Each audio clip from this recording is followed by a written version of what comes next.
President Donald Trump's recent decision to pause retaliatory tariffs on dozens of countries sent shockwaves across global markets.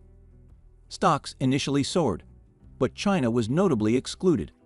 While the rest of the world received a 90-day respite, the U.S. dramatically escalated tariffs on China, slapping an extraordinary 145% tariff on all incoming Chinese goods.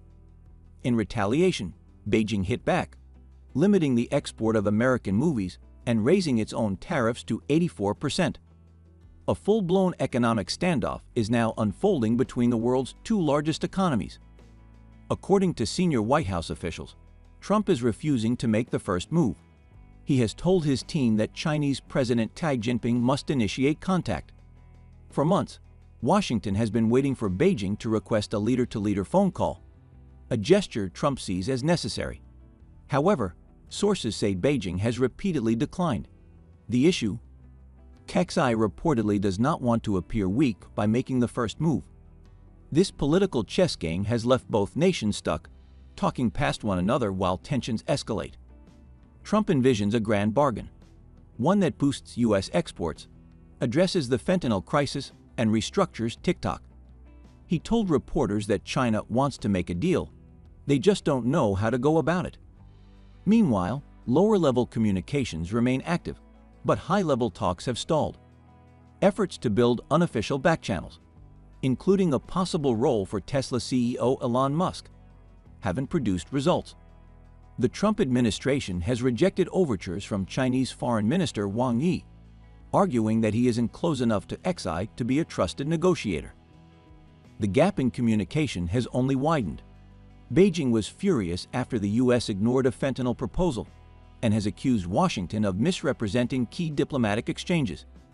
China now threatens to shift agricultural imports from the U.S. to Brazil, blacklist U.S. companies, and restrict exports of rare earth minerals critical for U.S. manufacturing. Experts warn that a full-scale economic decoupling is becoming increasingly likely. Some even describe the escalating tariffs and trade maneuvers as an act of war. Despite the high stakes, both sides believe they hold leverage. Trump's trade advisors argue that China cannot afford an extended trade war. But others point to Xi's political strength and tight grip over a state-run economy. Xi has reportedly used Trump's aggressive stance to rally domestic support and is seen as having more room to absorb economic fallout. Matt Pottinger and Lisa Tobin, who both served in Trump's National Security Council, describe the conflict as a messy breakup and a zero-sum contest. While Trump dominates the trade narrative, Xi is gaining momentum in more strategic areas like artificial intelligence, advanced manufacturing, and military capability, especially in the Indo-Pacific. Trump's earlier trade deals with China were undermined by the pandemic, and Beijing's failure to meet purchase targets still frustrates him. Now back in office, Trump wants a broader agreement covering trade, tech, fentanyl, and geopolitical issues. But a grand bargain may be out of reach. China continues to insist on dialogue based on mutual respect and equality, while Trump demands control over when and how talks begin. So far, both leaders appear locked in a dangerous game of economic brinkmanship.